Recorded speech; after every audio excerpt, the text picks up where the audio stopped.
This is E-YOOSO K620 pink corner, and now I will show you the package.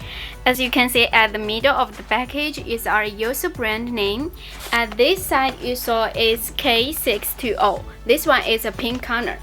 From this side you can saw the switch, the light, the corner, so you can saw the functions from this side.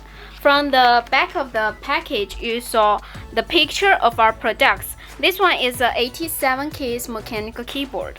This picture with a switch pluggable means we support hot swap switch. This side is specifications for this model. As you can see, this is the size and the net weight. The size for this one is our length, width, and height. The length is 364. The width is 134. The height is 34. There are another specification is net weight. The net weight are 676G for this keyboard.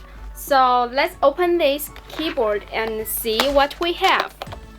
This is a pink corner mechanical keyboard. When we open this one, we can saw the menu. The menu with English and Chinese and Japanese languages. Okay, this is the keyboard. The keyboard protected by the foam. The keyboard is a pink corner with 87 keys. The switch is blue switch. This is the back of the keyboard. Okay, so this is K620 E-YOOSO gaming keyboard.